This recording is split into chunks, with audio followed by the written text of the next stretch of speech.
تاجر مسعود نے کہا ایک دفعہ کنیز سے بھی پوچھ لیتے ہیں، کیونکہ بہرحال اس کی عمر اور میری عمر میں 20 سال کا فرق ہے۔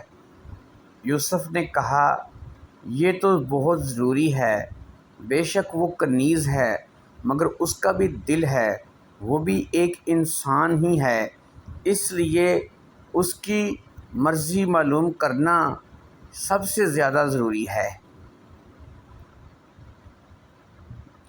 طے یہ پایا کہ اگر کنیز کی رضامندی ہے تو کسی شور شرابے کے بغیر انتہائی سادگی سے نکاح پڑھا دیا جائے گا۔ یوسف نے یہ ذمہ داری اپنے سر لی کہ وہ کنیز کی رائے بھی معلوم کرے گا، اور اگر اس نے اس رشتے کے لیے ہاں کر دی تو شادی کا انتظام بھی وہ خود اپنے ہاتھوں سے کرے گا۔ اسی دن یوسف نے کنیز کو اپنے سامنے بٹھایا اور اس سے ساری بات کر دی۔ اس کنیز نے کہا، جناب میں تو اپنے مالک کی غلام ہوں، میری بھلا کیا مرضی ہو سکتی ہے، جیسا آپ لوگوں کو اچھا لگے کر دیں۔ یوسف نے کہا، نہیں، تم غلام ضرور ہو مگر ایک انسان بھی ہو، ہم تم پر کسی قسم کا ظلم نہیں کرنا چاہتے، آخر تم جوان ہو، کسی نہ کسی سے تم نے نکاح کرنا ہے، لیکن یہ یاد رکھو کہ ہو سکتا ہے کہ جو انسان تمہیں شادی کے لیے ملے وہ ایسا نہ ہو جیسا مسعود ہے۔ تم نے مسعود کو دیکھا ہی ہوگا، وہ بہت ہی شاندار آدمی ہے۔ میں مسعود کی تعریف نہیں کروں گا مگر یہ فیصلہ تم خود کرو، اور پھر مسعود ایسا بوڑھا بھی تو نہیں ہے، اچھا خاصا صحت مند انسان ہے۔ تم مجھے اپنی رائے سے آگاہ کرو، اگر تمہیں یہ رشتہ منظور ہے تو ٹھیک ہے، اگر تمہیں اس رشتے سے کوئی اعتراض ہے تو پھر کوئی بات نہیں، میں مسعود کے لیے کوئی اور لڑکی دیکھ لوں گا۔ جیسا کہ تمہیں پتہ ہے کہ مسعود ایک تاجر ہے اور بہت مالدار بھی ہے، تو اس کے لیے رشتہ ملنا کچھ مشکل نہ ہوگا، مگر یہ یاد رکھو جو بھی عورت اس گھر میں مسعود کی بیوی بن کے آئے گی تمہاری مالکن بن کے آئے گی، اور تم کنیز کی کنیز ہی رہو گی۔ خادمہ نے کہا، مجھے سوچنے کے لیے وقت دیں، میں آپ کو سوچ کر بتاتی ہوں۔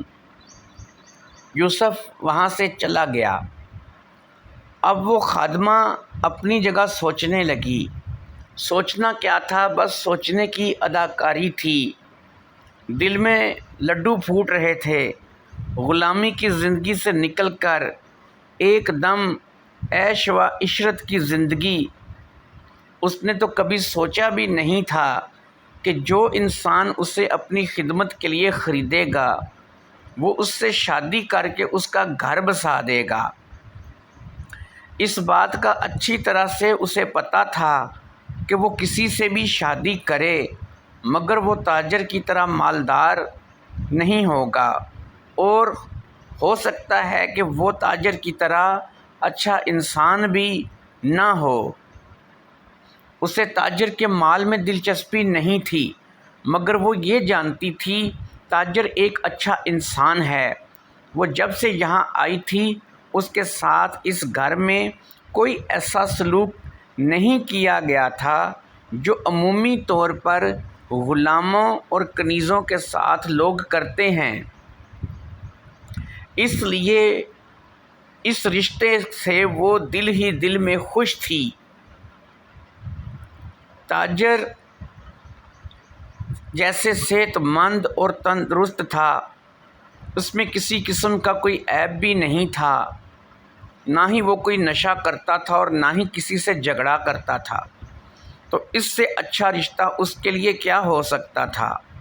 لہٰذا کنیز نے اسی دن اس رشتے کے لیے ہاں کر دی۔ شادی کی تیاریاں شروع ہو گئیں۔ آدھی رات کا وقت تھا۔ تاجر مسعود اپنے کمرے میں بستر پر سویا ہوا تھا کہ ایک خوفناک اور بھیانک خواب سے اس کی آنکھ کھل گئی۔ بہت ہی عجیب خواب تھا، ایسا خواب آج سے پہلے اس نے نہیں دیکھا تھا۔ اس نے خواب میں دیکھا کہ ایک بہت ہی خوبصورت اور حسین و جمیل باغ ہے۔ وہ اس باغ کے بیچ میں کھڑا ہے۔ ایک طرف سے اس کی بیٹی بھاگتی ہوئی باپ کی طرف آتی ہے۔ تاجر بھی اپنی بیٹی سے ملنے کے لیے اپنی باہیں پھیلا لیتا ہے۔